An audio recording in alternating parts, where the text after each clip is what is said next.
I really totally support higher standards in public life. It's absolutely essential. I think one of the things that does concern me is the polarization of political debate is increasing in the UK, and we've seen it sort of to more extremes in the US. I think there's various reasons for that. I think part of it is that far more people get their news from social media algorithms that reinforce their existing beliefs already, and they live in sort of filter bubbles where their beliefs are taken to extremes and they don't have the moderating influence. I was a journalist for 20 years, at Times, BBC and Observer, fact-checked everything.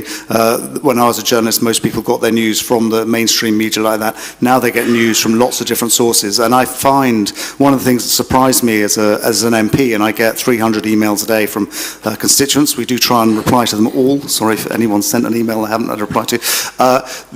Is the just extraordinary range of concerns that people passionately believe in, sometimes with great justification, but sometimes without. Yeah, that's it. There you go. Thank you. Thank you.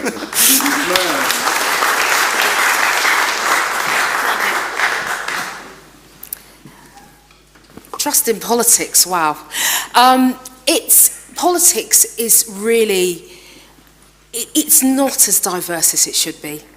It's not a welcoming place. It's difficult standing here as a black woman, middle-aged black woman, and not having to be honest and say it's a very difficult journey when you're not, no disrespect, white and male. You're not from here. You shouldn't be doing this. It would be, the narrative would, I feel, be different if I was from the same place but a white male. So politics is a hostile place, and actually it's one of the reasons why I wanted to try and change things, and was drawn to the Labour Party, and particularly drawn to Keir Starmer, who actually looked at the Labour Party and said this has to change. He's changed the Labour Party, and people like me feel that we can engage in politics and open it up and make it more democratic. So yes, I think that I personally have signed a civility pledge that was started by Joe Cox's foundation to try and disagree well, even with people from the Reform Party that I really disagree with. Flippancy aside, I think politics is a hostile thing, but we need to get away from populism. We need to be able to say that there are some things that are very difficult and that will take time. And thank you.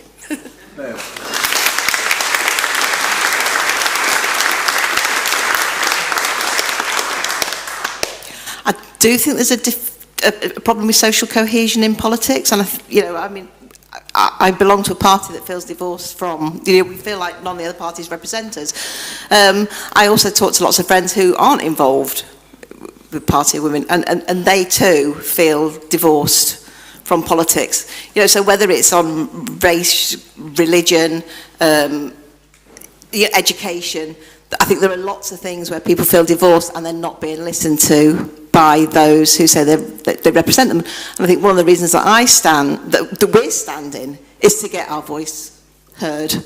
And it was the best way. £500 gave me a bigger platform than what we had at any other point. And it's £500 well spent. And that's because we didn't feel like we were listened to politically. Thanks, Beth. Stephen. So, as I said at the start of this, I've served in two coalitions, one at County Council, one at Huntingdonshire District Council, where I serve alongside Lib Dems, Labour and a Green colleague. That works very well behind closed doors, but as soon as we get into the chamber, things end up being determined on party political boundaries, where people are whipped into voting one way or the other. I thought that politics would be about intellectual debate and reasoned argument, and it's really not. And that's seen time and time again. I think Anthony has voted 976 times in Parliament, and 975 times he's voted with his party. So how can you vote almost 1,000 times in a row and not take into account the needs of residents? And as an independent, that's what I want to do. I want to put principles in front of party politics and represent you in every decision that I make. Thank you.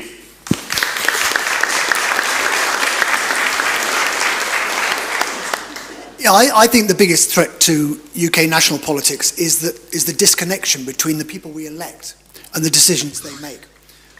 It seems to me that there's a glittering array of levers that presents itself to our national elected representatives, and they pull and push on the levers without realising that none of them are actually connected to anything. Because the blob, for want of a better word, is there to make sure that it's actually very hard for our national elected leaders to change much, because this unelected cohort of people stands in the way of doing much about it. That leads itself then to a low calibre of people, present company accepted, of course, engaged in national politics, and I think we need better quality of people who have more beliefs that they're prepared to stand up for, and you can tell when somebody's speaking from the heart, can't you? You can tell from some of the politicians we've seen interviewed on TV, they don't really mean what they're saying.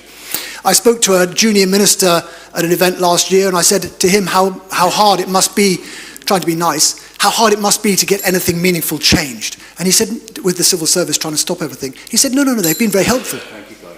Okay, that's it. I'll tell the rest later. Katherine, thank you. Is this microphone cutting in and out, or is it's okay? It's all right. I might just... No. You please use the microphone for... Okay. So the question was, what's the biggest threat to our democracy?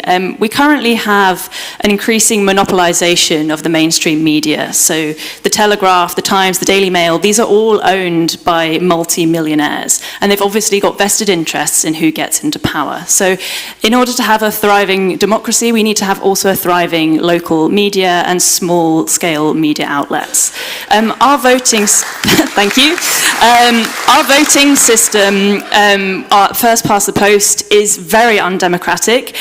We got 697 Green votes to get us one Green MP, one fabulous MP, I should say, and the Conservatives, by comparison, only needed to get 38,264 per seat. That is not fair. That is not democratic. Loads of people's voices were not heard, and that is not okay. The Green Party proposes also that we would replace the House of Lords with an elected second chamber, because that is also the only thing that is democratic. Woo, blimey. Thank you, everybody.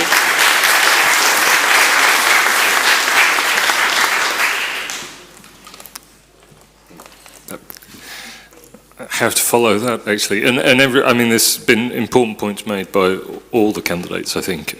I do think that it's the biggest risk to democracy is irrelevance in people's lives, and you see that disenfranchisement. I mean, it has been, 150 years since we've had meaningful political reform. Please don't shout at me, the extension of the franchise was very important, but in terms of how Parliament operates, how government operates, it hasn't changed for a very long time.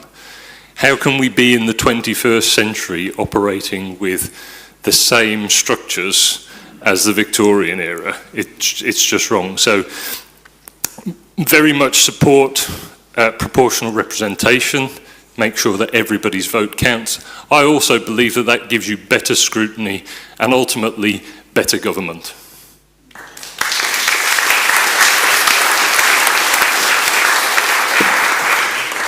Thank you all. Let's move on to the environment.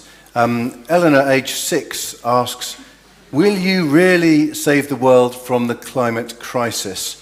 And someone else follows up with a slightly different question. What is your position on the importance and urgency of achieving net zero, and how should it be achieved, if at all? Katherine, it seems a natural place to start with you for that one.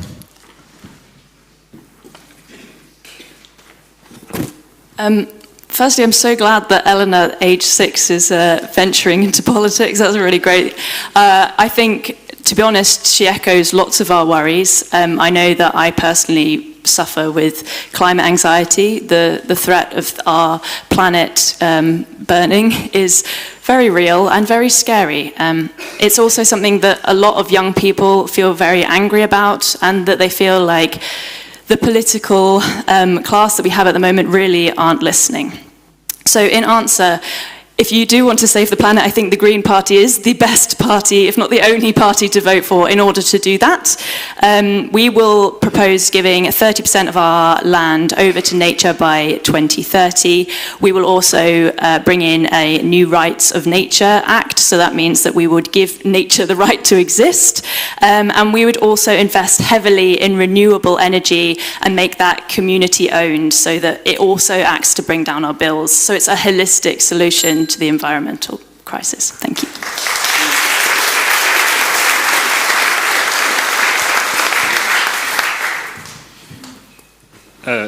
Yes, thank you for the question.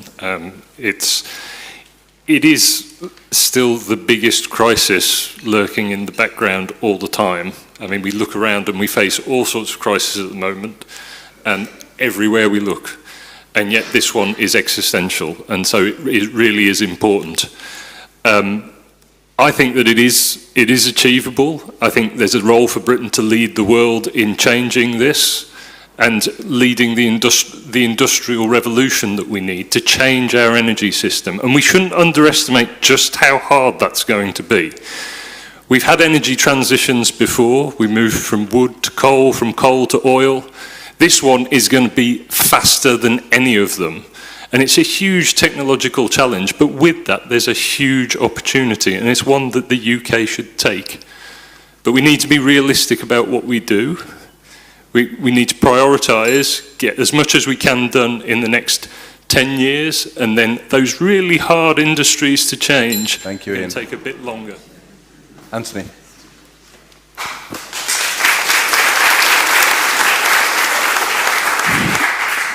Thank you, and good question. I think leaving a sustainable planet in as good condition to our children as we received it is the defining mission of our generation. I was environment editor of the Observer and the Times because I cared about the environment.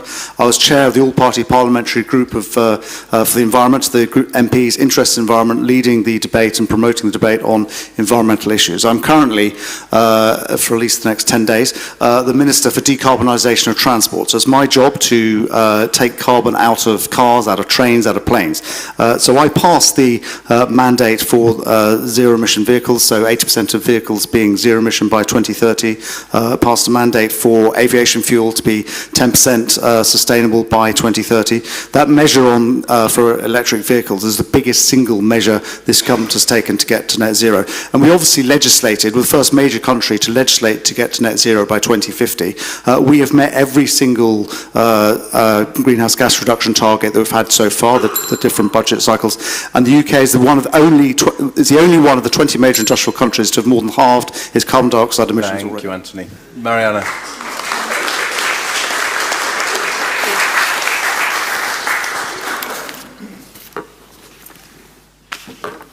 Yes, I should say thank you for the question. So many school children are really concerned by this issue, and I'm pleased that Labour has a plan in that we really want to power our ability to create a sustainable economy, and accelerating to net zero is really front and centre of that plan.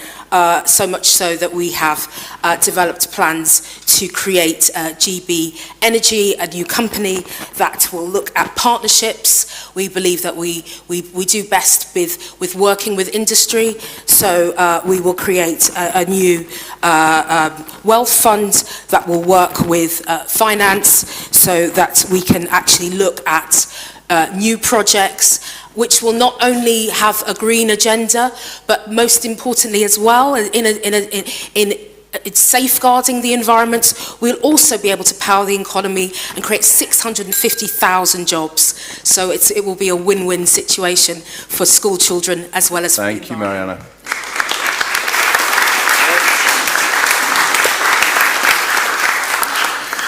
I'm going to go against the grain. I'm not sure we ever can reach net zero because all the electric cars have more carbon in them than the average car. And where do we get that material from? I wonder if we're going to green and we'll rewild all the land, where we're going to get our food from. China are bringing on more coal-fired power stations each year while we're reducing ours. And I just wonder, where do we go? You know, am I reading the wrong books? Maybe I am, but the stuff I'm reading is raising questions that doesn't quite tally. So yeah, I don't think we'll get to net zero. So I said at the start of this, I'm an engineer and I'm reading the right books. It's going to be tough, but we have to try. So it's been 320 years. It's been 320 years since Thomas Savery invented the internal combustion engine, and ever since that, our whole standard of living has been based around either burning or processing fossil fuels. We've got about 26 years to get rid of 51 billion tonnes of CO2, and it's going to be tough, it's going to be expensive, but it's not going to be expensive as to dealing with the consequences of the climate disaster if we don't do it. We live on the edge of one of the tech capitals of the world, yeah? If we can't do it, no one can do it. I'm absolutely up for the challenge, and even if we can't get there, we can get pretty close. Thank you.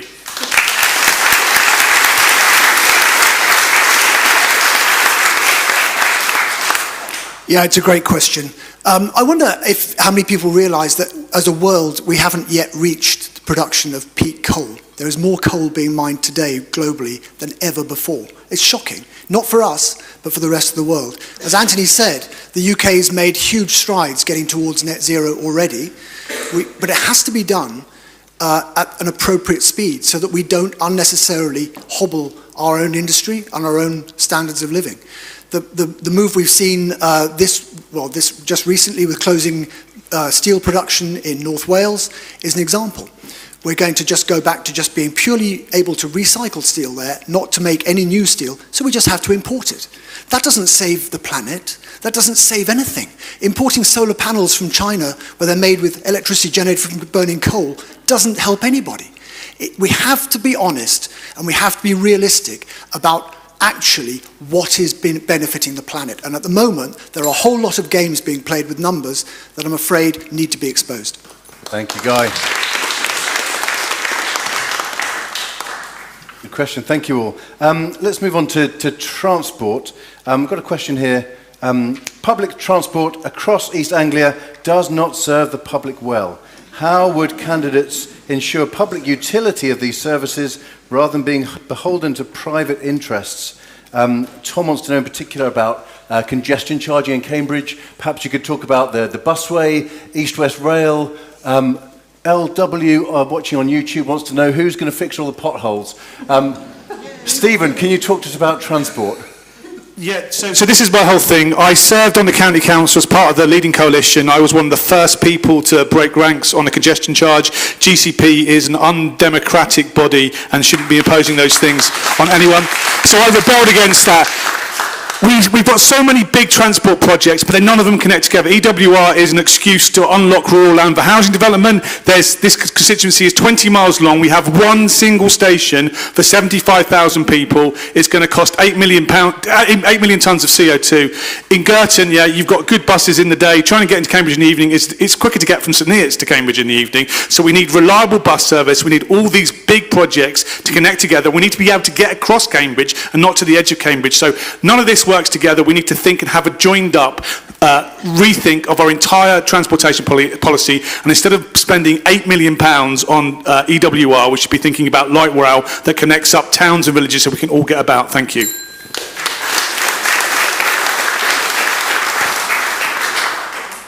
Again, it comes down to honesty, doesn't it? And being honest with the electorate. Buses, let's face it, buses are a disaster. Unfortunately, wherever you live, buses are a disaster because whenever you want to use them, they don't come on time because busy times, they get stuck in the traffic just like everybody else does. Greater Cambridge Partnership, as we've heard, again, another unelected, unaccountable body that's been put in between the politicians who we can elect and change in order to do things that they couldn't do because the electorate would kick them out. So we need to sort out exactly what it is that we think is important. Our roads, crumbling in front of our eyes. As a cyclist, it's not pleasant. So you've got dangerous roads, you have to ride over a surface that isn't fit for anybody, and at the same time you've got cycle lanes to nowhere that nobody uses. So we need to have a proper, joined up, locally driven agenda that we can all have an input to. The most important thing to say about the Green Party's transport policy is that we would bring rail back into public hands.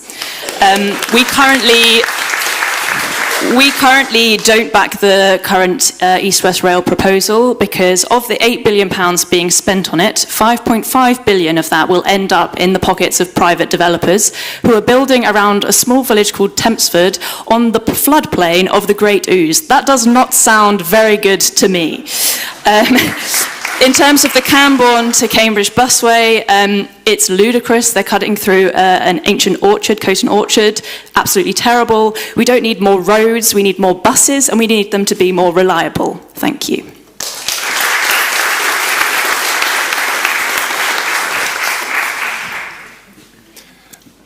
So in the region specifically, I think that the congestion charge was a wrong turn. I can understand why people looked at that closely, but it was the wrong solution to the problem.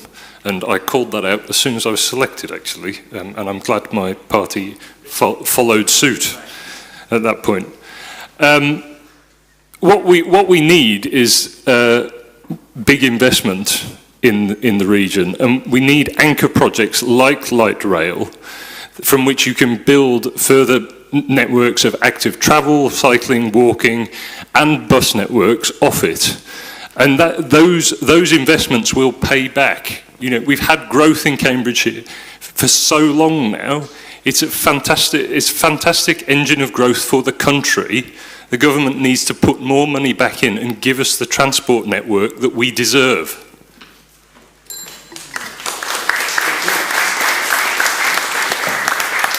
Well, we very much do need better transport in East Anglia and around Cambridge. In fact, when I was elected in 2019, one of my big campaigns was getting South Cambridgeshire moving. I campaigned for the funding for the Cambridge South train station, which is being built, which will open shortly, which I think will be transformative in terms of getting people to the biomedical campus to Addenbrooke's. We need to improve all forms of transport. So roads, A14, that's been a huge road project, very beneficial for Girton. And the A428 that I mentioned that we're dualling, East-West Rail. My position on that is if it has a business case and if we can mitigate some of the environmental impacts, then it should go ahead. Certainly for the people of Camborne, where there's a station, where there will be a station now, very beneficial for them coming here. But I've proposed looking at other solutions like light rail. I think it would be very good to look at that. On the C2C scheme, it shouldn't go through Cohesion Orchard. I'm totally opposed to that. It's very environmentally destructive, very expensive. The GCP should look at alternatives. For the last 5 years, I've been in a wrestling match with the GCP. I think I'm winning some of them. Thank you, Anthony.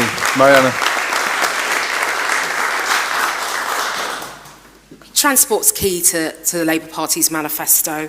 We're committed to invest, and for many, many reasons. And it's been, you know, from my time trying to navigate the constituency, it's come into sharp focus, just trying to navigate from Girton to St Neots. It is a challenge when you're trying to do it via public transport.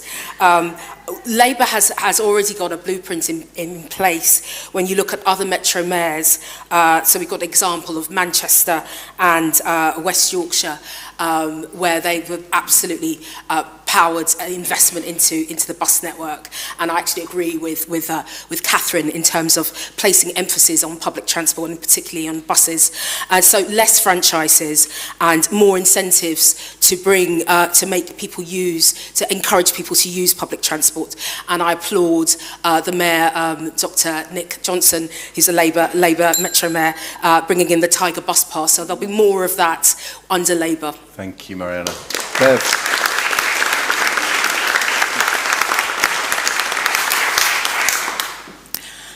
I think it's fundamental to a new town, especially when a new build's come on, that you think about how the transport links are joined and how it joins to the existing structure.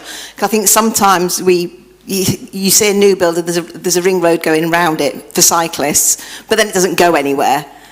And I think maybe we have to think about how you're going to link that up. Who's the people using it? So are there people going to work? So if you go in from Girton, say your main place of work is Cambridge, how are you getting into Cambridge? Who's going into Cambridge and at what times? And is the transport there? If people are doing circular transport in the day, is there links there or is there cycle routes that people can utilise? You know, especially if you want to get people out of the car. But then that's also going to come on to your supermarkets. Where are your supermarkets placed? You know, can people walk there if they're just going for a quick top-up shop, or you know, are they going to have to drive if they're going for the big main shop? And I think, you know, everything has to be sort of thought about as the infrastructure is going in. Thank you, Bev. Okay, let's move on to education. I'm going to come to you first, Ian, on this, if you want to grab the microphone. Currently, the local SEND schools are full and fill up very quickly every year, which means there are often children with complex needs, either in mainstream schools that are struggling to meet their needs or being homeschooled. What plans do each of you have to increase special school places in Cambridgeshire? And I guess generally secondary school places around here were very, very tight at the moment. What are you going to do to increase that? So it's a really difficult thing to plan for the growth in places, but it's certainly gone wrong this year, and we've seen far too bigger distances that people have had to, or children are going to have to travel next year. But I want to come to the SEND part of the question particularly, because it is absurd that it is cheaper for county councils to delay the decisions and go through the legal process than actually sort out SEN provision in the schools. And that's what's happening across the country at county council level. They're just playing a delaying tactic because that's the only way they can ration the provision. So we've got to get more money into it. We've got to get the specialist teachers, the specialist support into schools as much as possible, and make education an attractive profession again. Thank you, Ian. Anthony.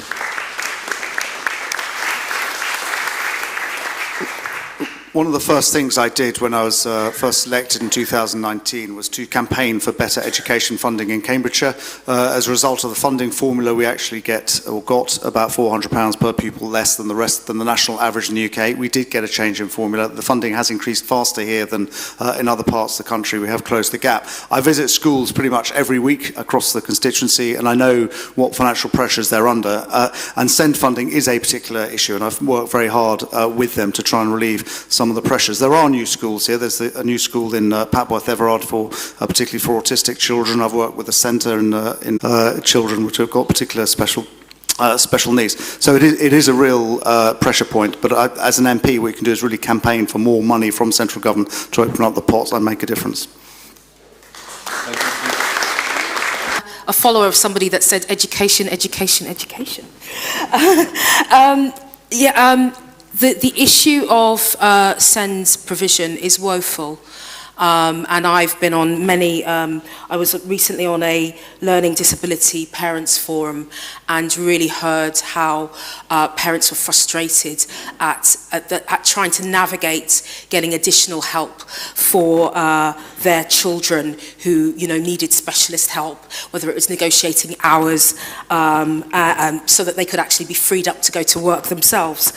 So Labour again has a plan here in that we know that there is an absolute need to recruit specialist teachers, some of whom will be SEN's professionals.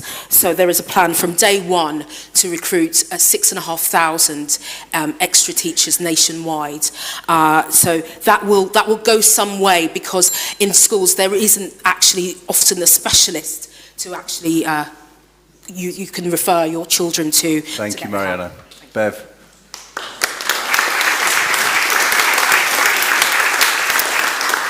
So my children were in school last time Labour were in power, and Every Child Matters was in policy. And there were still problems with SEN then. I can remember taking my child to speech therapy at 7. He was told we didn't need it. At 15, we were told he should have had it. It was the same speech therapist. So there's always been a problem with lack of communication between parents. I think sometimes the education service can engage parents and give them ideas of how to help improve their child's life, because sometimes all we're asking for is help, because we want to support the we want to help support the schools and the teachers as well, because we want our kids to do as best they can do. But I also think, with hindsight, being a pushy middle class parent, I think I helped create some of those problems, Because I think there's always going to be a balance. We all want our kids to do really well, but some kids aren't going to do very well. And I think some kids, if they've got learning disabilities, we have to accept that they're not going to always keep up with everybody else. That doesn't mean that what the provision they get can't be better, but I think we need to have a proper conversation. It's not about keeping up with everybody else. It's about letting young people live their lives with dignity and then eventually live productive and happy lives. Yeah, SEN education in this country is in crisis. My career in politics started 10 years ago as the chair of governors of an outstanding SEN school in London, which was designed as a moderate needs school, but was overwhelmed with children with severe needs. So all of the moderate needs children end up in mainstream education, where none of them, I think, thrived, and that's a disaster. We have to sort out this problem straight away. I think the county council spends £2 million a year on taxis in shipping children SEN needs around the county because there's not enough local provision. So it's something we have to solve, and it's something we have to solve urgently.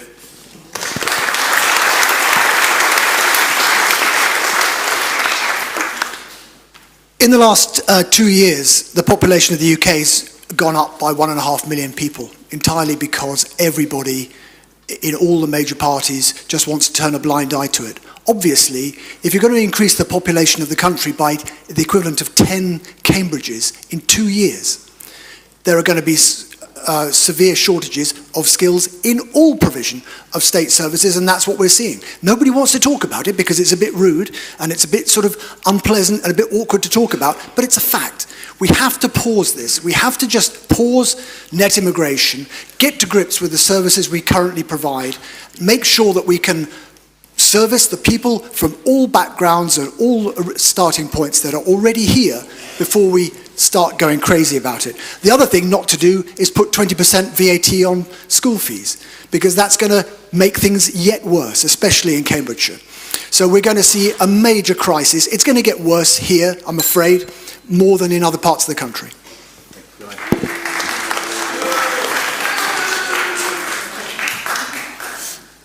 So a couple of weeks ago, I spoke to the National Education Union, and I signed the School Cuts Pledge, which means that I promise that I will vote against cuts to schools if I get elected. Teacher vacancies are currently 6 times higher than they were in 2010. The Green Party proposes that we will invest £8 billion into schools, with a £2 billion for a pay uplift to teachers who really deserve it. The average head teacher works over 50 hours a week. The Green Party will also provide £5 billion investment into SEN Provision, so that's special educational needs provision, and we will ensure that all schools in the country are fully accessible. We believe in a student-centred approach to learning because we know that every child and every teenager is different and that they thrive in different areas of their life. And that is really important to educating the future of this country. Thank you, Katherine. I'm going to come to Mariana next. If the polls are to be believed, it's your party that's going to be dealing with this. How do you and your party propose to resolve the junior doctors' dispute? Wow. Nice, easy question. Yes, I'm a passionate believer in the NHS and have stood on the picket line with junior doctors, and I'm an NHS trust governor, so I also see the other side of trust leaders trying to navigate how they were going to cope with strikes. Labour again has a plan in terms of working much more constructively with health professionals. We do appreciate that there are real concerns. There are concerns about pay, there are concerns about conditions. I see it from both sides. I see staff who feel victimised, staff who are under pressure, staff who gave their all during COVID and just don't feel recognised. So I think that our starting point is not to ignore and push aside and say that this is not our problem. Labour is the party that launched the NHS. We're very proud of the NHS and we'll do everything we can to make sure that it is functioning with doctors and all professionals on board. Thank you, Mariana. Bev.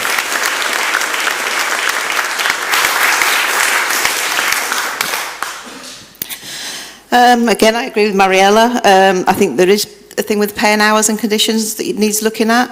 I also think there's concern about, I want to say the assistants. So they're not qualified doctors, but they're being brought in to help support, and I can't remember the name. Physician's assistants. And I think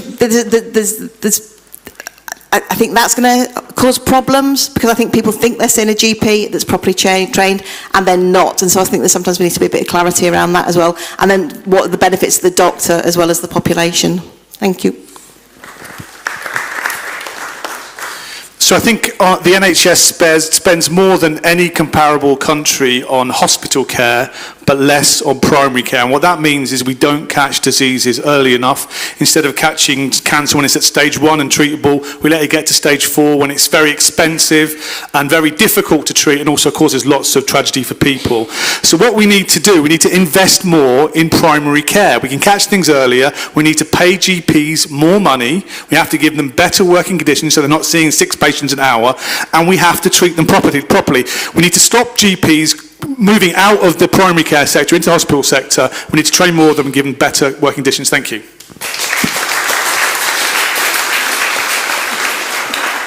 I don't know how many people know this, but there's a cap on how many doctors we train in this country every year.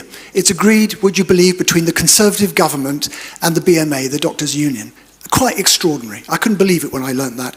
So we have a cap decided by the union that keeps numbers deliberately low so they can campaign for things like this, which is just not acceptable.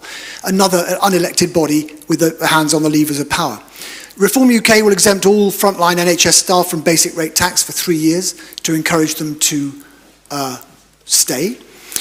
We will also expect a lot more accountability from the people that actually run the NHS. Who even knows who runs the NHS? When was the last time you saw them on television answering for the shortcomings of their service, the biggest civilian employer in the world? I don't know who they are. They need to be, instead of having some hapless minister brought up in front of the cameras to make excuses about money, bring up the people who actually run it. And let's get some people running the NHS who can actually run complex, large service organisations. That's what it is.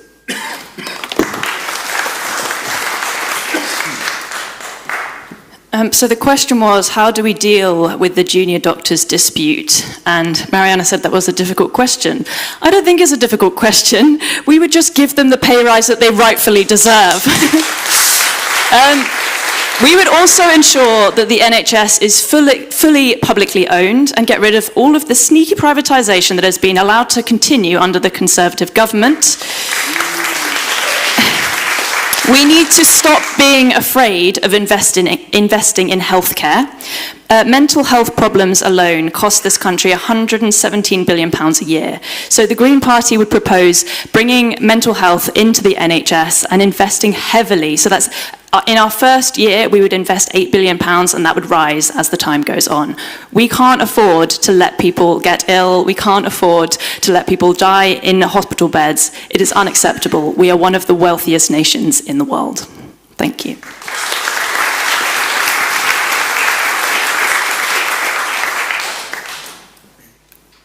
It isn't simple to negotiate, it's true, but the junior doctors particularly really went through it during COVID and were there for us, and frankly their pay and conditions have been awful, and that is why a lot of them choose to go overseas, which is mad for our own NHS.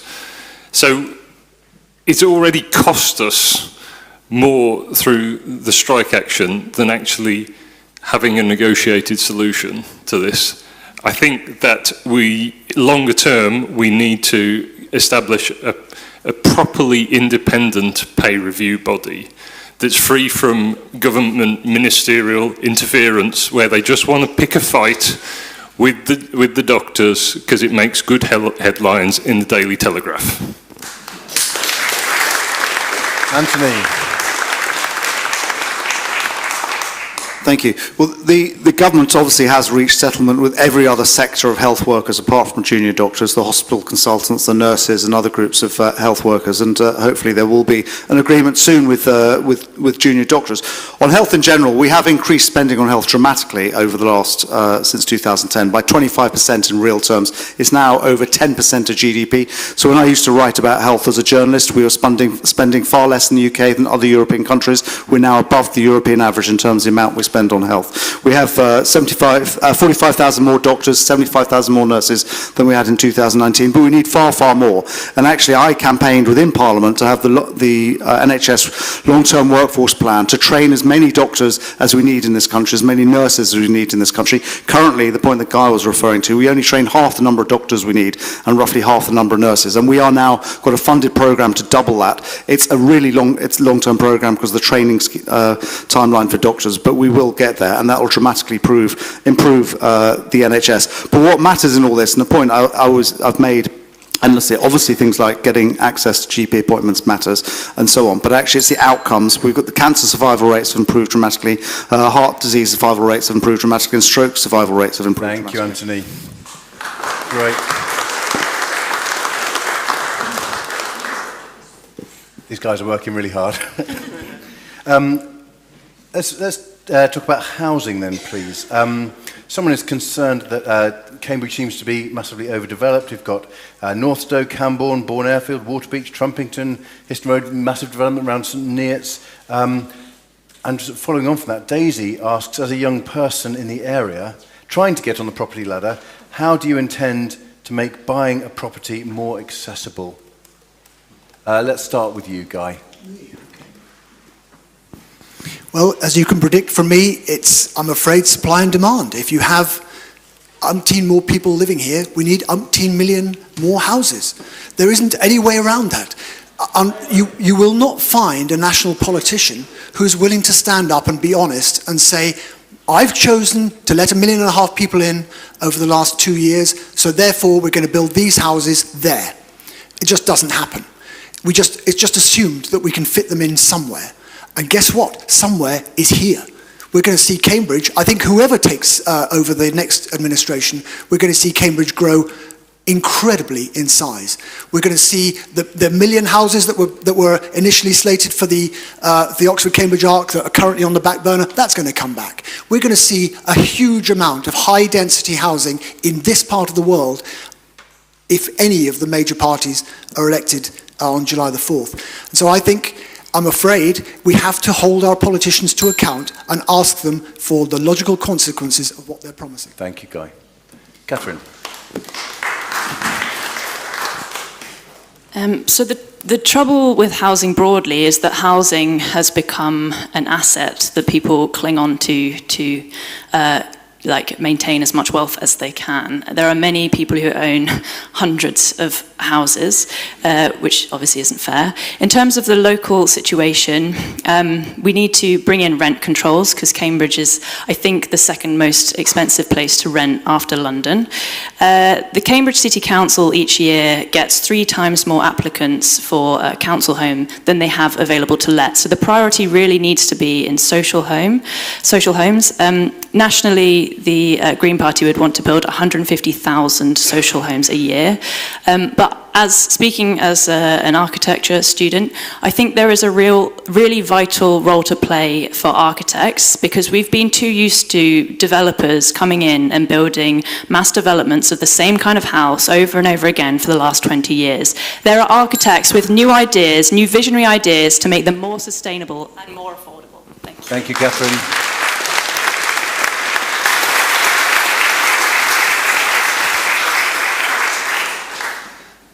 So because I stayed as a student for longer than most people, actually my father-in-law always said I was a slow learner, which he was probably right on that. But I didn't actually enter the workforce until I was relatively old. And that meant that I got stuck, like a lot of young people, paying high rents, unable to save for a deposit. It's really challenging.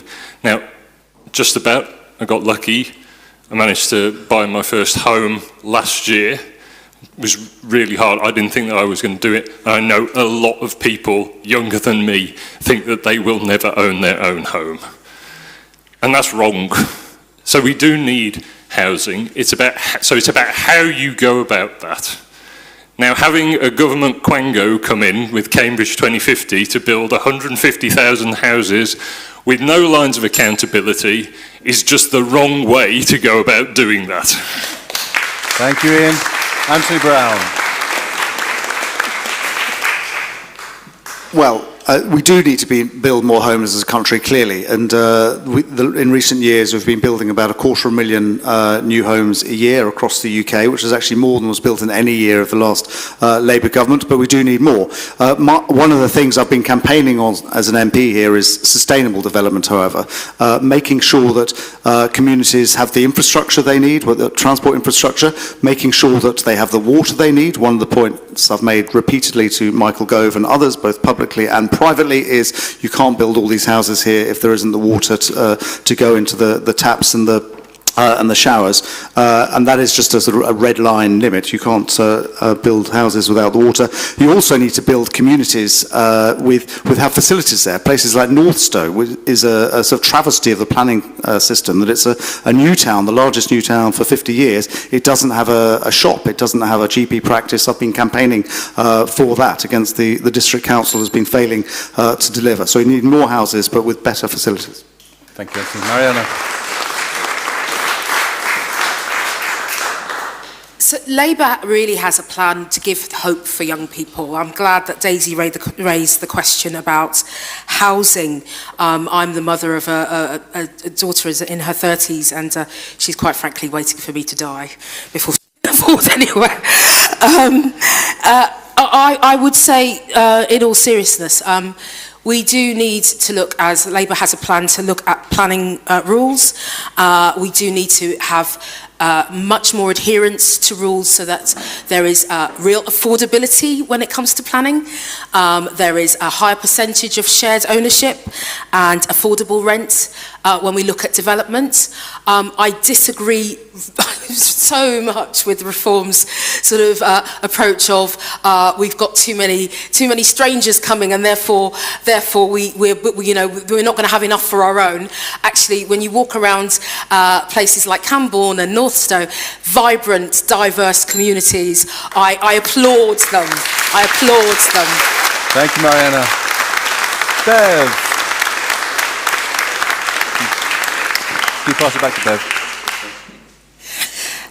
I do think there's an issue for young people. I know my son is knocking on 30 and he's paying more in rent for one room in somebody's house than we've ever paid in a mortgage. And I wonder what hope he's going to have. Do you get in a house, or how do you get a relationship? How do you make a family if you can't create a home, or if you can't afford a home? And I think that's a real issue for a lot of people, and I do think the rents need to be looked at along with the cost of housing, and I don't know how we would do that without incorporating the banks into that as well, because I don't think it's a problem that would be sorted on its own.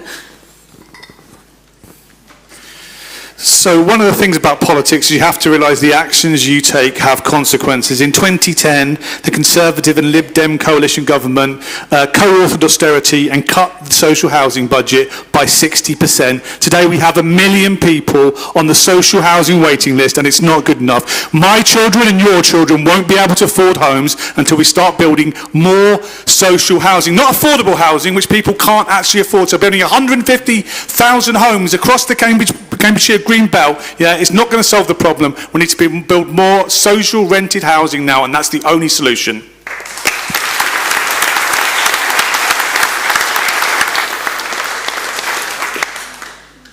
Thank you all. We are almost coming around to final remarks, but one very quick question from me.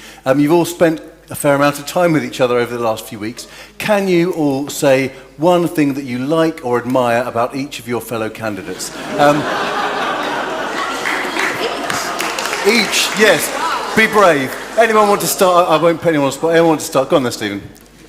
So we spend a lot of time writing leaflets, sometimes bad-mouthing each other, but we try not to do it. But actually the green room before these hustings, we didn't really do it tonight so much, is always really lovely, because it makes you remember all of us are people. I think all of us care about our communities, and despite our differences, I think that we can work together if we just put aside this facade of party political disagreement. Thank you. Okay. Can you actually say something specific about each of these people here? Each person. Just one word. Just one word. Each person. Oh my goodness. What do you like or admire about these people in front of you, Guy Lachlan? Wow, this is hard. That is really hard. Bev, I admire because it takes a lot of guts to do this, honestly, and to do it as a tiny party with a message which is unusual and difficult to hear. I think it needs appreciation. I think Stephen here, he's got a lovely beard. He speaks fantastically. He raises a lot of good points, and he knows his patch extremely well. Ian, I like them all. They're all just genuine, nice people. I think we're just lucky to have a slate of decent people to choose from and vote for. Honestly, I think that's really all I can say. I mean, you've seen. Oh, sorry, keep going. You've seen what they're like. They're decent people. They believe what they're proud to believe what they believe in and say what they believe in. And we should be grateful that they've got a chance to speak up. Anyone else want to have a go? Yeah, so I was actually surprised at how much I liked people because I've always been very political. I've always have held very fast to my beliefs, and I hold them very close to me. So I thought it was going to be difficult to share a space with people with wildly different views to me. But actually, Guy is always the first person to help out. I don't know if you saw, he was the person putting all the chairs out. He will, come out. He took my photo this morning when we were doing the BBC radio interview. So I never saw that coming, but but yeah, we have very differing politics, but yeah, we're still kind and loving people.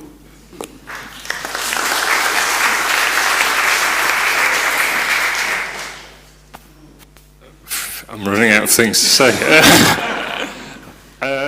Okay, I'm going to take this in a slightly different direction. I'm going to try and make a prediction, which I hope will be welcome from everyone. So I predict that Katherine will be the next Caroline Lucas at some stage, but not this time. At least I hope not this time. Anthony is going to go on and do some really great work back in policy think tanks, which I believe you were at before, really driving the agenda of, I would say, the centre-right. Centre-right. I think that Mariana will continue to be a really proud voice in the Labour Party, because I know that you have some fantastic colleagues in the Labour Party who've been supporting you, and I'm sure that maybe somewhere more local to your background might be. Yeah. Well, I think. Well, you represent Lambeth already. Okay.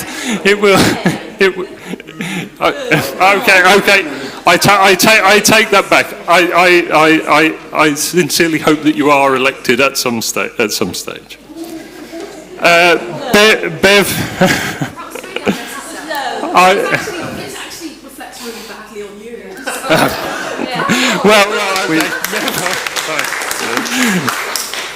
Fine. Bev, I admire your honesty. And I know that you will keep doing what you do. Do keep doing it, because we will continue to have that conversation. And Stephen will continue to be the local champion that he likes to be. Did I get to Guy? No, I didn't get to Guy. Yeah, you want to go to obscurity. Okay, Guy's going to go to obscurity.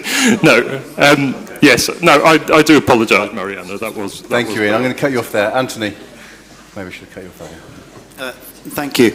Well, one of the things I found as an MP is actually most MPs are good people. They're in it for the right reasons. They want to do good things for their communities, for their society, for their country. There's a huge amount of public scepticism out there. You know, we have given them lots of reasons, the public lots of reasons to be sceptical, but most people in politics are genuinely good people.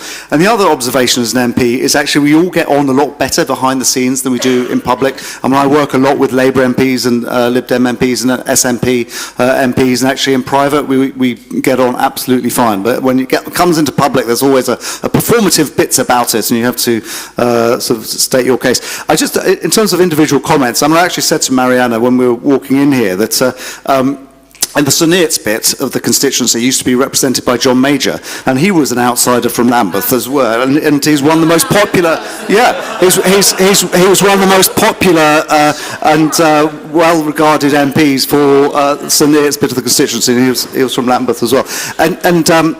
I mean, Stephen I've met quite a few times before this whole process. He is a great champion for St Neots and does a lot of good things. Bev, I just want to repeat the tributes that other gave, because it is incredibly brave. We're all part of like big parties or whatever else and have machineries. It does take guts to come up here, and you know, whether you agree with her or not, it's not definitely not an easy thing to do. Guy, so I hadn't met Guy before at all. It turns out we're at school together 2 years apart, he told me.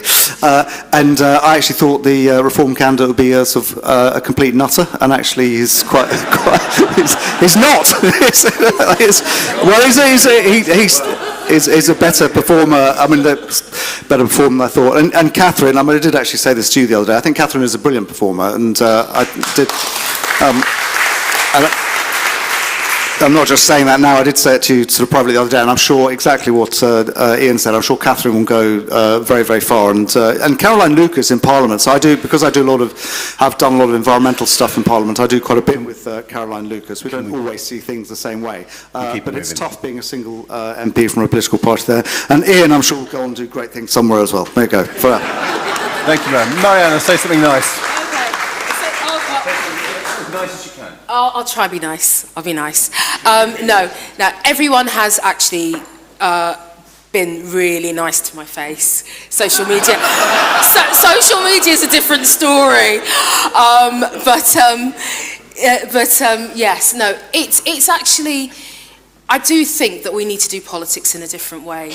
I do feel that there needs to be civility in politics. I disagree vehemently with some of the things that, as much as I really love Beth, but I really passionately disagree with some of the things that Beth comes up with. I'm very proud to be from a part of the world where, we have the largest LGBT plus community, and I've worked with colleagues, trans colleagues, and I know the journey that people have made to be where they are, and I applaud anyone. And until you walk in someone's shoes, just have some compassion.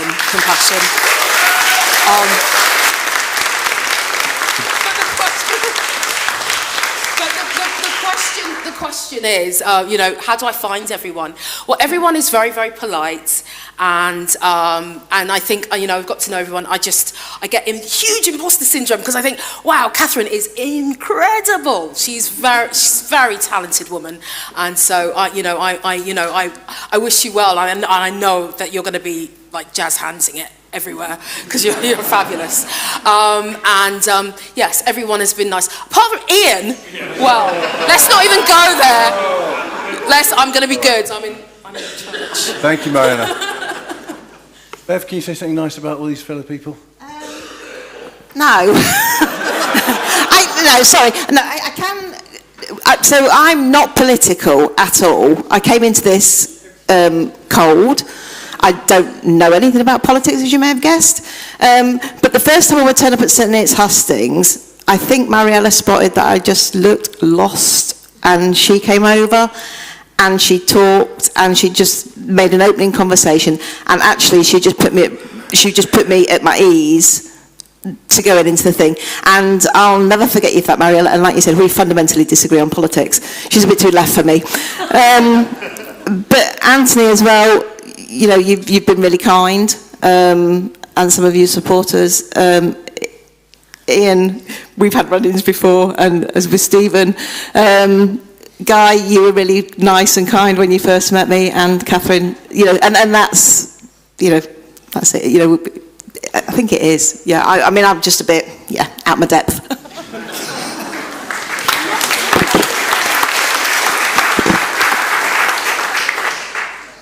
Want to say anything, or should we move on? Just that I like all the people, and I'd like to go for a drink with you all when this is over. Maybe we probably won't, but they're all lovely people. Thank you. Okay, thank you all. Right, we're running out of time, so you've got 2 minutes. Don't feel you have to use all 2 minutes. We've got some closing statements, and Bev, you drew first go at your closing statement. Sorry, you've got some more on me again. Right, so standing for election has been a steep learning curve and an emotional roller coaster. It's not an experience I'm in a hurry to repeat. My decision to stand for election came about in May after hearing a friend being told, "You must be effing joking, you lot are a waste of space." I looked up and saw somebody I believed to be a county councillor. This comment made me realise that we're getting nowhere fast by writing leaflets, letters, leafleting, or standing in the marketplace with a placard. The odd councillor may resign, but we're largely stonewalled by individuals, and councils don't want to answer questions. Party of Women have managed to put forward 16 women for election. There could have been more, but women pulled out once they realised how exposed they would be as a candidate, that they couldn't protect those around them from certain abuse. Stating their support for Party of Women led to one woman losing her long-term rental property, another has been barred from her local, another woman was told her house and that of her nominees would be attacked if she stood. How many other candidates here have lost their printers? Printers who admitted there was nothing wrong with our approved leaflets, but they couldn't take the chance of their business being targeted by anti-women activists. We found one in the end, who was then inundated with all our requests and got them out within a week. What I found overwhelming about this whole process is the kindness and support offered by complete strangers who accepted our right to speak and to be heard. Many shared our own concerns and asked for the questions that they're not usually allowed to ask about gender identity and self-identification. Your choice now is to reflect on the Party of Women manifesto, decide if you dare to be honest, and are you willing to send a message to the new government that you are a sex realist rather than a sex denier? Thank you, Bev. Ian's up next.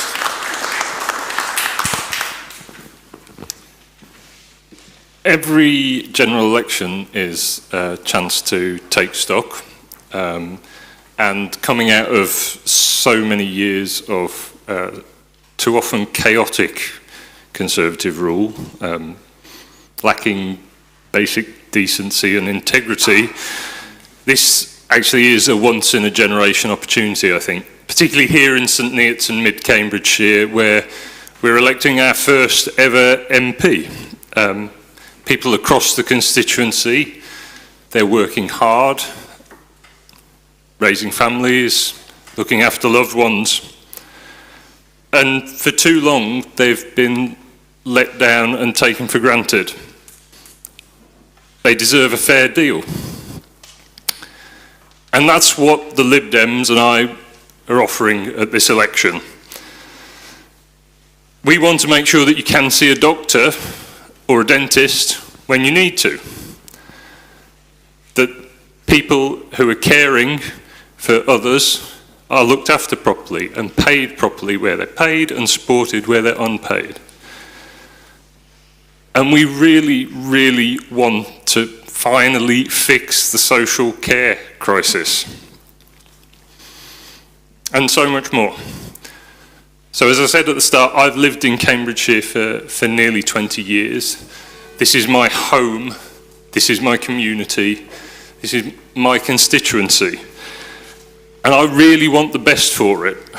And I'm prepared to fight for that absolutely every day. So please do elect me on July the 4th. Thank you, Ian.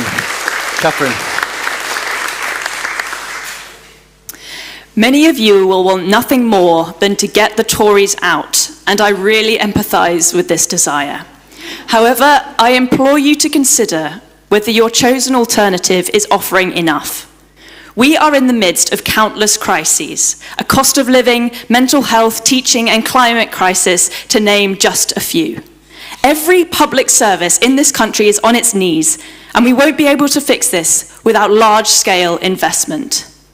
The main parties will tell you that we need to grow the economy in order to do this investment. But how can we expect growth from a nation that is physically and mentally sick, overworked, underpaid, living in unstable housing conditions and battling with chronic climate anxiety?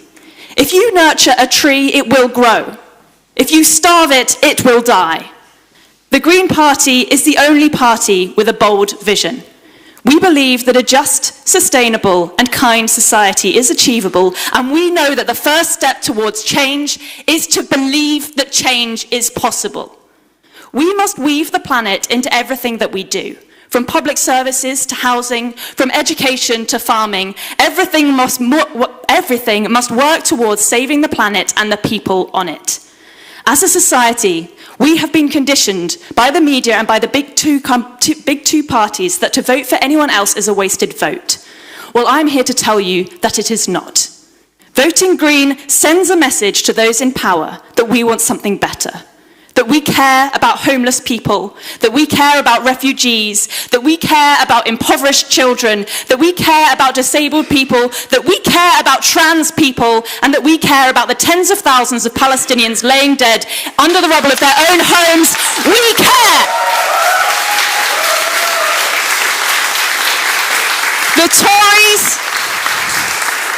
The Tories are toast. If you cannot vote with your heart in this general election, then when can you? Vote Green for real hope and real change. Thank you. Thank you, Katherine.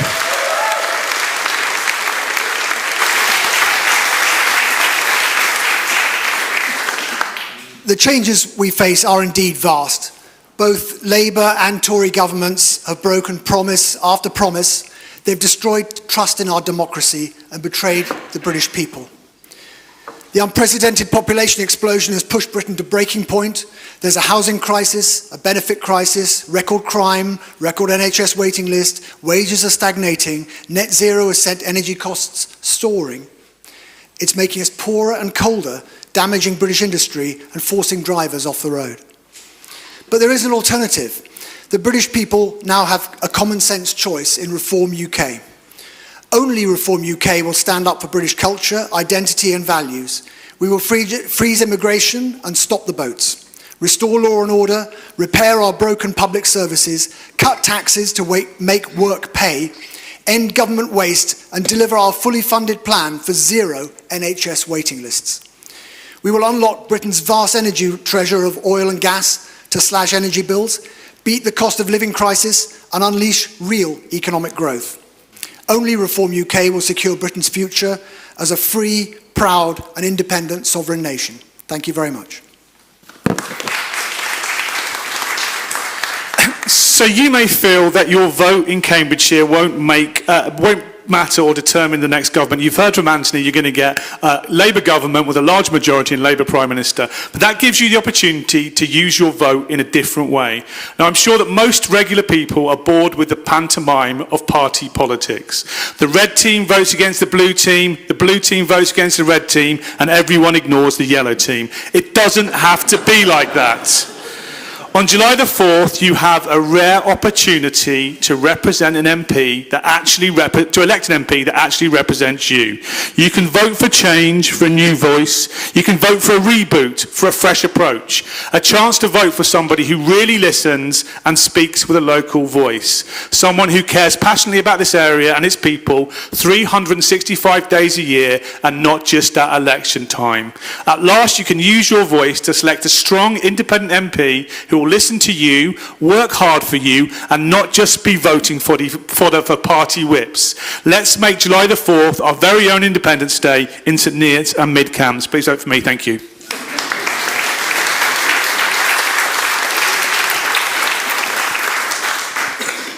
Thank you.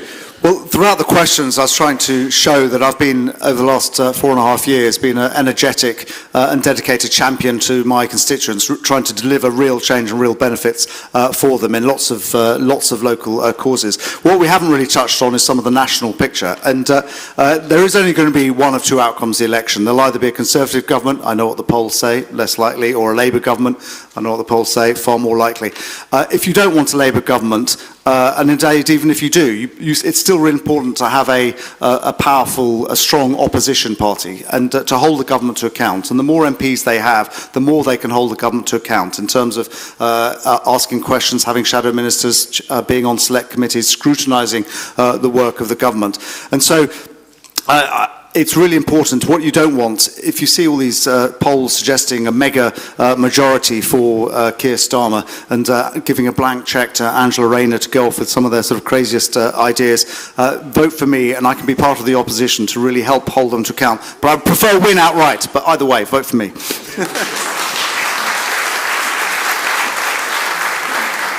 I should say, don't pick on Angela Rayner, really. She'll have you. Thank you very much for coming out tonight. It's really heartening to see so many people engaged and passionate about so many issues, be they local and national political issues. Government is at its best when it works in partnership with communities it represents and with businesses, trade unions, civil societies, faith groups who can support. Throughout my careers in business and in politics, I've led and have worked with building partnerships by working together. In the national poll, if the national polls are to be believed, and even senior Tories here admitting defeat with less than a fortnight to go, less than days to go, that we will have a Labour government. So if you would do me this honour of making me your MP, I will advocate tirelessly for the changes and the resources that our communities need. And I will offer you what no other candidate here can do, a Member of Parliament in the governing party. If you elect me, I will be able to work alongside Labour colleagues in government who have the means and the desire to deliver change, not through opposition, but in power. And believe me, after 14 years of being in opposition, we know that little can be achieved in opposition. And so we don't, giving your vote out of frustration and protest doesn't, in the end, achieve much, as we've known from sitting in the opposition benches. Change is coming. Everyone can feel it. And I want you to be at the heart of it with me as your Labour MP. So come July the 4th, I would love for you to vote for me, Mariana Masters. Thank you.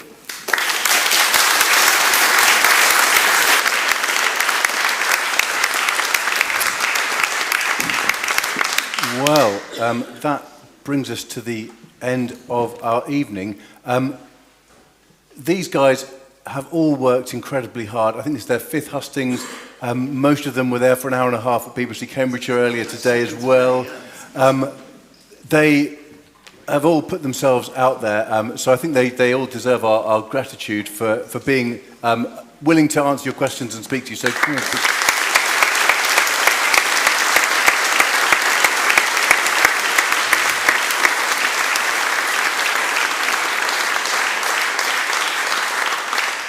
And also hugely grateful to all of you who have sat here for an hour and a half and listened to them so well. We've also had 60, 70 people watching online as well. Hopefully it's been a helpful exercise in terms of helping you to make up your mind. There should be a shiny black box just kind of at the back there. Please do fill in this ballot card. It's just a bit of fun, but it might well give a more accurate poll representation than some of the national polls that we get. The column that says which candidate did you find most impressive, that's not necessarily the person you intend to vote for, but just which person you think, wow, even if I totally disagree with them, actually that person was really gave a great account of themselves tonight. So please do fill that in. There should be pens in most of the pews, pass them along, and Susie's got the box, drop those in on the way out. If you're lucky, you might get a cup of coffee before you go if you want to hang around and chat to the candidates. But for now, thank you so much. If you get the impression that the candidates are really keen to go, please don't hassle them. Let them go. They're all tired. But for now, thank you so much. And do turn out and vote on the 4th of July.